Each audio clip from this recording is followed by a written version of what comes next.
안녕하세요. 진쌤입니다. 오늘 여러분들께 소개해드릴 주제는요, 바로 가정입니다. 그래서 이 가정이 왜 우리 인생에서 중요한지에 대해서 설명드리기 전에 제가 이 주제를 정했던 이유가 있었어요. 최근에 우리나라를 보면 여러 가지 출산율이나 이혼율에 대한 문제가 많이 대두되고 있습니다. 최근 프로그램을 제가 봤는데요. 이혼 숙녀라는 프로그램도 있었고요. 또 마찬가지로 최근 출산율에 대한 문제 때문에 여러 가지 법안도 제정되고 또 여러 가지 다큐멘터리 또 유튜브에서 많은 분들께서 다루고 계세요. 그래서 제가 이런 사회적으로 또 어떤 정치적인 어떤 여러 가지 시스템적으로 과연 이 문제가 극복될 수 있을까 생각을 하다가 제 나름대로의 여러 가지 이유와 해결책들을 한번 제시해 보려고 해요. 그래서 오늘 꺼낸 주제가 바로 가정입니다. 그러면 가정이 어떻게 해서 지금 이렇게 축소되고 있을지 또 어떻게 하면 회복될 수 있을지에 대해서 한번 알아보도록 하겠습니다.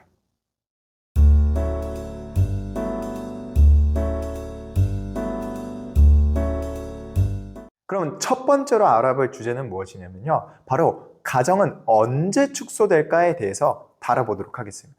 제가 어릴 때만 해도요, 핵가족화 현상이란 것들을 공부했었어요. 우리가 사회 시간에 대가족과 핵가족을 구분지어서 대가족은 3대가 걸쳐서 가족 구성원이 되는 것들을 말해요. 예를 든다면 할아버지부터 아빠 그리고 나까지. 그리고 핵가족은 여러분들이 잘 알고 계실 겁니다. 아빠와 나, 부모와 자녀만 있는 구성원들이죠. 그래서 지금 대다수의 경우가 2000년대 이후에는 핵가족화 되어서 살아가고 있습니다. 그러나 최근에 새롭게 대두되는 말이 있는데요. 그것이 바로 초핵가족화입니다. 초핵가족화는 어떤 말이냐면 핵가족보다 더 축소된 규모, 예를 든다면 1명 내지 2명의 가족 구성원을 뜻하는 말이죠. 아니 근데 어떻게 1명 또는 2명이 가족 구성원일 수 있을까요? 제가 예시를 들여다본다면 첫 번째는 독신이죠. 혼자서 살아가시는 분들 계실 거예요. 또 두 번째는 무엇이냐면 부부끼리만 살아가는 것이죠. 자녀 없이 부부만 살아가는 것들을 초핵가족이라 부르고요. 마지막으로는 한부모 가정을 예로 들 수 있습니다. 자녀가 있는데 부모 둘 중에 1명만 같이 살아가는 것이죠. 그래서 이 여러 가지 경우들이 바로 초핵가족화라고 말하고 있는데요. 그래서 요새 가장 2020년대 근래에 들어서 바로 이 초핵가족화 현상이 대두되고 있다는 점입니다. 그러면 이 가족들은 왜 이렇게 축소되고 있을지 지금 한번 알아보도록 하겠습니다. 그래서 제가 두 가지 측면을 준비해 왔습니다. 첫 번째는요, 바로 사회과학적 측면입니다.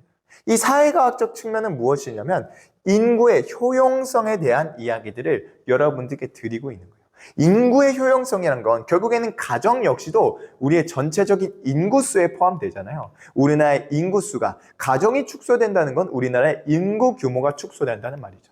그래서 자연스럽게 인구가 줄어들면 가족 구성원의 수 자체도 줄어들게 되어 있습니다. 그래서 여러 가지 이유들을 준비해 봤어요.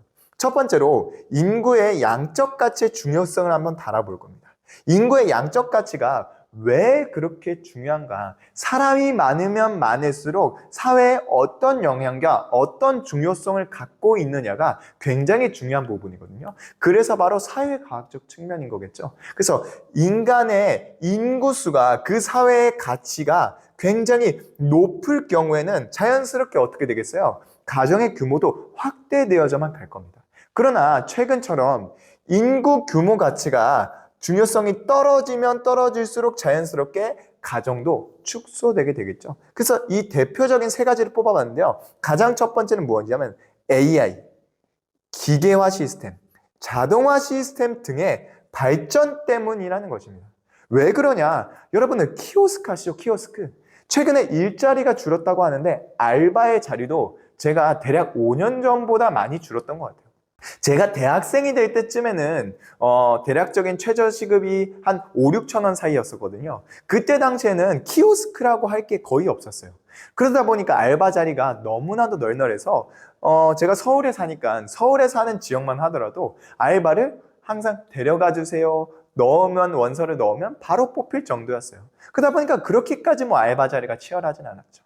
그러나 어느샌가 AI 시스템이 등장하게 되었고 또 자동화 시스템, 기계 시스템이 등장하게 되면서 프랜차이즈나 여러 가지 가게마다 키오스크라는 게 등장하게 되었어요. 그러다 보니까 자연스럽게 인포메이션, 즉 가게 진열대 앞에 있는 종업원의 숫자가 줄어들게 되겠죠. 그러다 보니 문명이 발전하면 발전할수록 점점 인구의 그런 노동의 가치는 축소되고 있다는 거죠. 노동의 가치가 축소된다는 건 그만큼 작은 파이를 많은 사람들이 경쟁해야 된다는 뜻이죠. 그러다 보니까 인구의 양적 가치인 이 노동보다 어떤 게 더 우선시 되겠어요? 이런 시스템들을 만들어낼 수 있는 질적 가치가 추구되겠죠. 그래서 요즘에는 당연하게도 이런 질적 가치를 추구하는 시대가 됐으니까 더 나은 학력, 더 나은 스펙, 더 높은 지능, 창의력, 인재 이런 것들을 원하게 되는 거죠. 반대로 이런 질적 수준이 올라가서 인간의 노동적 가치가 퇴화되면서 이런 인구의 양적 가치가 줄어들게 되면 당연하게도 일자리가 줄어들고 일자리가 줄어든 만큼 현실적으로 인구의 규모는 축소되게 되어 있겠죠. 또 두 번째입니다. 바로 무엇이냐면 전쟁의 유무예요. 최근에 우크라이나 전쟁도 여러분들 많이 기사를 통해서 보셨을 거예요. 결국에는 우리나라 역시도 많은 인구가 불어날 때쯤이 언제였죠? 바로 6.25 전쟁 때겠죠. 전쟁 이후에 우리나라를 수습하기 위해서 인간은 구태여 계획을 하고 전략을 세우기 전에 자연스럽게 인구는 불어나게 되었습니다. 왜냐하면 인간의 본능이 그래요. 내가 어떤 결핍과 상실을 경험하게 되면요, 그거에 대한 보상 심리, 보상 욕구 때문에 더욱더 우리의 생존에 위한 합리적인 선택들을 하기 마련이죠. 그래서 전쟁을 통해서 인구가 축소되면요, 가정의 규모도 축소되고요, 반대로 전쟁이 끝난 이후에 이런 노동적 가치, 인간의 가치가 상승되면요, 당연히 인구도 전반적으로 증가하게 되고 그에 따른 가정의 규모도 확대되어져 가겠죠. 근데 그렇잖아요. 지금 어때요? 우리나라는 전쟁을 치르고 있지는 않습니다. 그럼에도 불구하고 너무나도 평화롭다 보니까 그 다음으로 연계되는데요. 생존이 너무나도 쉬워요. 생존이 쉽다 보니까요. 가정은 어때요? 인간을 낳을 생각을 하지 않겠죠. 왜? 생존이 너무나도 쉬우니까요. 그래서 생존이 얼마만큼 어렵냐, 얼마만큼 쉽냐에 따라서 가정의 규모는 바뀌어져 갑니다. 예를 든다면요, 우리가 고대 사회 문화를 생각해 봤었을 때도요, 옛날에는 뭐 수렵 채집하면서 전쟁도 하고 여러 가지 생존해야 될 것들이 많았죠. 그러니까 인간이 그만큼 쉽게 죽으니까 반대로 그때 당시에 사회에서 여성상에 대해서 추구했던 게 어떤 거였죠? 다산의 상징, 아프로디테, 그 여신상만 보더라도 알 수 있잖아요. 얼마나 여성들이 이 아이를 존속시킬 수 있는, 아이를 얼마나 다산을 할 수 있느냐가 그때는 미로서 여겨지고 있었다는 거예요. 결국에는 지금은 이런 전쟁도 사라진 평화로운 시대 상황 속에서 생존은 너무나도 쉽잖아요. 여러분들이 먹는 걸로 굶는 일이 있겠습니까? 여러분들이 잘 곳이 없겠어요? 물론 내가 바라는, 추구하는 어떤 이상적인 집, 이상적인 경제적 목표, 그런 의식주가 있겠지만 솔직히 말해서 현대사회에서 우리가 굶어 죽고 어떤 생존에 어려움이 있어서 죽고 이런 일은 거의 없습니다. 그러다 보니까 생존이 쉬우면 어떻게 된다고요? 인구는 줄어들게 되어 있어요. 왜냐? 인구가 알아서 잘 존속되니까. 반대로 생존이 어려우면 어려울수록 아이를 많이 낳게 되어 있다는 것이죠. 여러분들 동물만 보더라도요, 자녀를 많이 낳고 또 이 알을 많이 낳는 그런 동물들은 대다수가 생존에 어려움을 겪는 친구들입니다. 이 수많은 알을 강이나 바다에 뿌려도 그 중에 몇 마리밖에 살아남지 않아요. 그러다 보니까 그렇게 많이 알을 뿌려대는 것이에요. 알을 그렇게 뿌려대야 그 중에 소수만 살아남더라도 종족이 유지가 되니까요. 반대로 포유류 같은 경우에는 아이를 그렇게 많이 낳지 않습니다. 왜냐? 그들은 다른 종족에 비해서 훨씬 생존 가능성이 높기 때문이죠.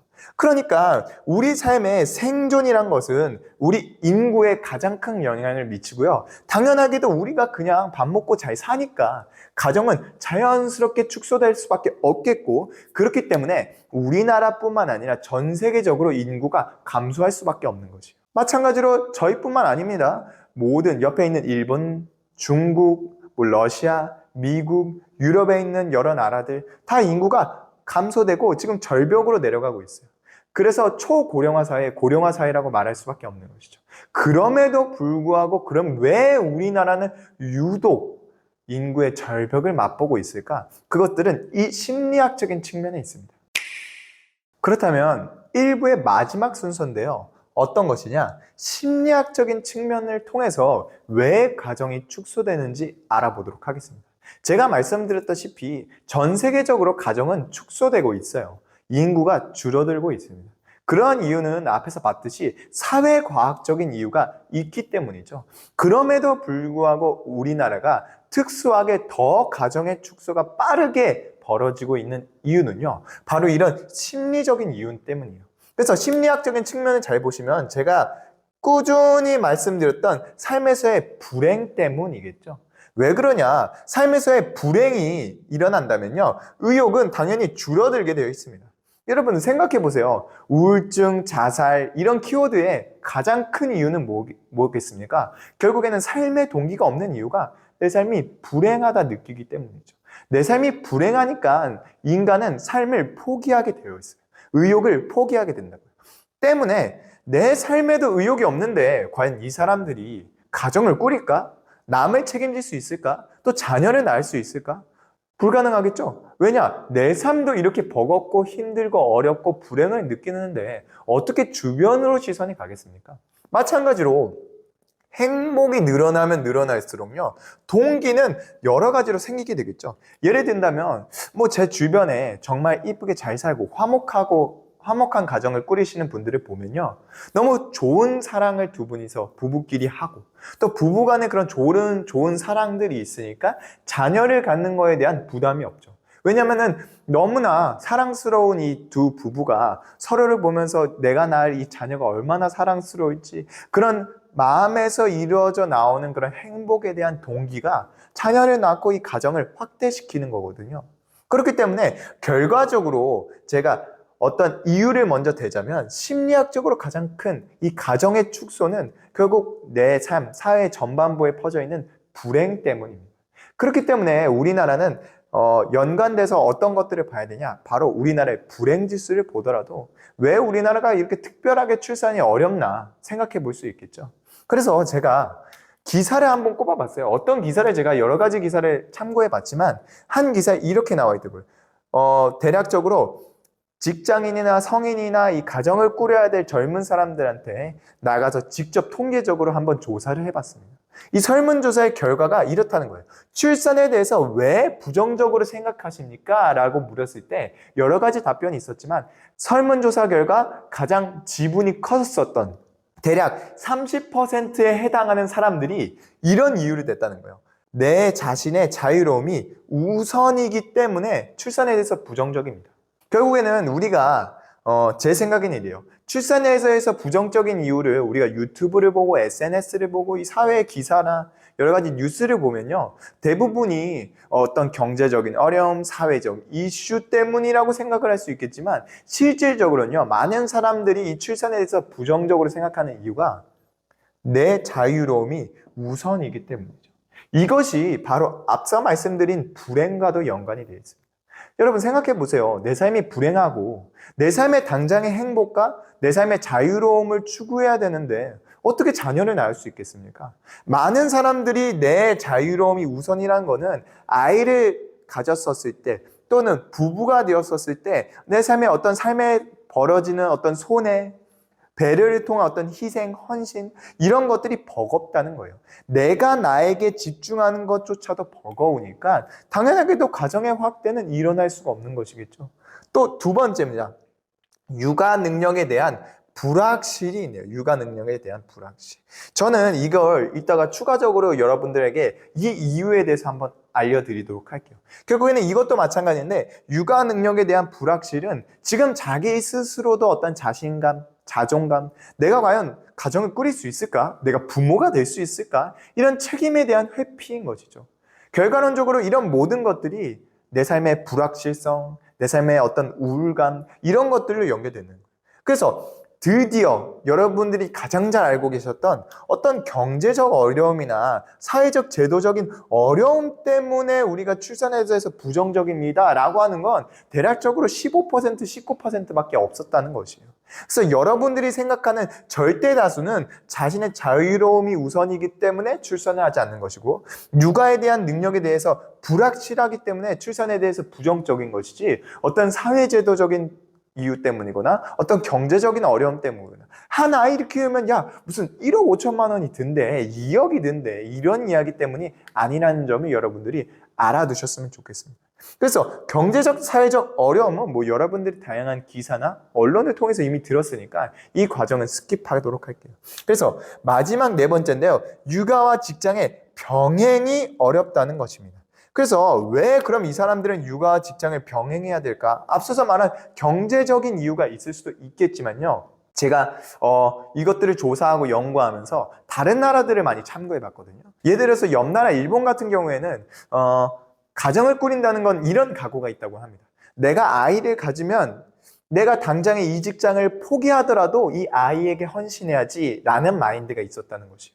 결국에는 왜 선진국들이 그런 마인드를 갖고 있었냐? 바로 이것이죠. 내 삶에 있었던 어떤 만족, 내가 직장을 통해서 이루어져가는 내 삶의 어떤 권위, 가치 이런 것보다 내가 아이를 낳았을 때 이 아이를 어떻게 하면 행복하게 할 수 있을지 이 아이에 대한 집중이 우선이었기 때문에 그렇다는 것입니다. 결국엔 직장을 병행한다는 건 단순히 경제적인 이유도 있겠지만 여러분 아시잖아요. 경력 단절. 내가 돈보다 내 경력, 내 커리어가 단절되는 게 더 싫다는 것이죠. 결국에는 그게 싫다는 건 다시 또 어디로 이어지는 거예요? 삶에서의 불행 때문이죠.